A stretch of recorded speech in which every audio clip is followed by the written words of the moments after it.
About 4 years ago, I had an experience on a long drive that I'll never forget. That night, I had to stay behind the wheel until dawn. The road was empty, the air was foggy, and my eyelids were getting heavier by the minute. As I passed by a rest stop, I suddenly felt a strange sensation. On the side of the road, an old rusted truck was parked. But there was no one inside. The engine was off, the headlights were out, and it looked as though it had been sitting there for a very long time. I drove past it, but when I glanced back in the rearview mirror, I saw someone sitting in the driver's seat. A pale, ghostly face, staring at me with pitch-black eyes. My heart nearly stopped. I quickly snapped my gaze back to the road and regained control of the wheel. When I checked the mirror again, the seat was empty. I tried to convince myself it was just exhaustion. Maybe I had imagined it. But the unsettling feeling stuck with me, gnawing at me. 5 minutes later, I saw a truck ahead of me. And that's when I realized it was the same truck I had just seen abandoned. The license plate, the color, even the rust stains were identical. But this time, the engine was running, and the headlights were on. I noticed the truck slowing down, and a voice inside me screamed not to stop. But suddenly, the door opened. Someone stepped out. He was wearing an old-fashioned driver's jacket.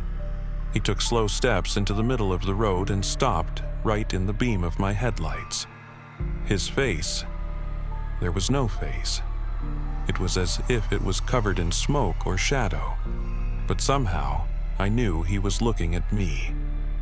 In a panic, I floored the gas pedal and sped away. For hours, I kept checking my mirrors, but that truck never appeared again. But from that night on, every time I hit the road for a long journey, I swear I saw a shadow in my rearview mirror.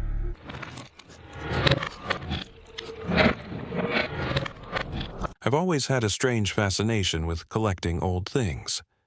I don't really know why, but whenever I picked up something that hadn't been used in years, I could almost feel the traces of the past. Sometimes, an object would seem to carry the fingerprints of someone who had lived long ago. Last year, I visited an antique shop and found an old radio pushed into the corner. Its wooden frame was scratched. Some of the knobs were missing, but it stirred something inside me. It was almost as if it was calling me. The shopkeeper told me that the radio didn't work, that it was just a decorative piece. But I wasn't deterred. I bought it and decided to try and fix it. That evening, I opened the back of the radio to check the wires. The circuits were indeed very old, but what caught my attention was something etched inside. At first, I thought it might be a name or a word, but no. It was a date, 1987. After some fiddling, I managed to power the radio on. Static-filled frequencies crackled, and I started to scan through the channels, but everything was broken. Then, a faint sound came through. It sounded like someone was breathing. Frozen in shock, I stayed still. It could have been just random static, but then... "I can hear you," said a thin, hoarse voice. My hands went cold. I quickly turned the dial, but the voice didn't stop.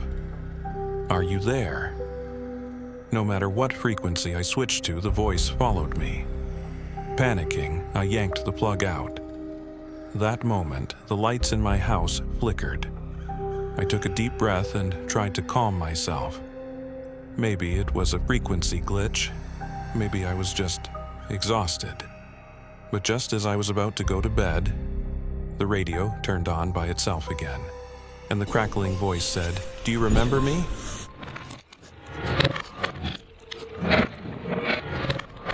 It had been a week since I moved back into my childhood home, a place I hadn't been to in years. As soon as I stepped inside, I was hit by a mix of nostalgia and unease. The house felt both familiar and alien, as though time had frozen here, but something about it felt wrong. There was a sense that something had been left behind, forgotten. The first night I spent there was uneventful, but there was one thing that stood out: the red door. I had never noticed it before, yet it felt like it had always been there, waiting for me. All the other doors in the house were plain, but this one, this red door, stood out like a warning. Its bright, blood-red hue made the rest of the room seem dull and lifeless. I couldn't shake the feeling that it was watching me, pulling me in.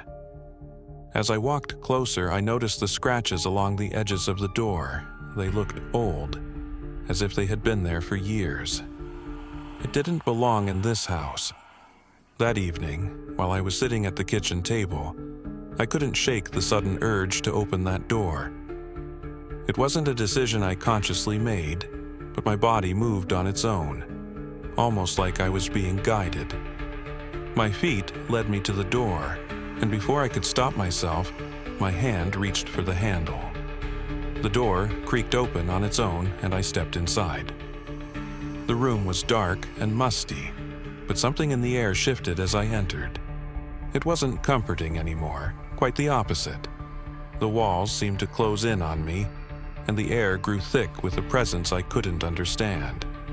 There was nothing in the room but an old chair in the center, and then I saw it. At the bottom of the wall, faint reddish stains marred the otherwise neutral color, but something else caught my attention. I noticed that this room didn't seem familiar at all, not from my childhood, nor from anything I remembered.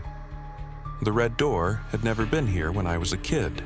I was sure of it. This room, with its unnatural atmosphere, was brand new, out of place.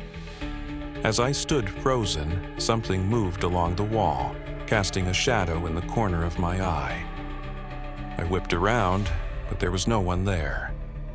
Slowly, I sat down in the chair, unsure of why I felt drawn to it. The silence was deafening, until I noticed something carved into the wall. At the bottom, in small, precise letters, was a date: 1987. My blood ran cold. Suddenly, a whisper broke the silence. "You're here again," it said.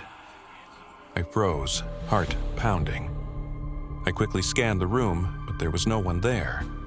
The room felt like it was closing in on me, the shadows deepening. I couldn't breathe, my chest tightening with each passing second. I tried to stand, but I couldn't move. My body was paralyzed by an overwhelming sense of dread. The air seemed to grow heavier, suffocating me. Just when I thought I was trapped, I broke free, rushing to the door and wrenching it open. I stumbled into the hallway, slamming the door behind me. My heart was racing, my breath shallow, but I didn't look back. I didn't dare go near that door again. The rest of the night was restless. The voice kept echoing in my head. "You've come again, and there's more waiting." I didn't know what it meant, but I couldn't escape it. The next morning, I returned to the red door. But when I looked at it, it was different. The bright red hue had faded, leaving it a dull, lifeless cream color, like any other door in the house. The room behind it was silent, empty, but I knew something had changed. I didn't have to open it to know that the red door was still there, waiting for me, and that, no matter how many years passed, I could never leave this house without it. And that's the story behind the red door and the mysterious radio. Just like in this tale, sometimes even the simplest things can lead us into deep fear. If you enjoyed this video, don't forget to subscribe to the channel, and if you'd like to see more chilling stories like this, leave a comment below. Fear is always just one step away, so stay careful and stay safe. See you in the next video. Take care.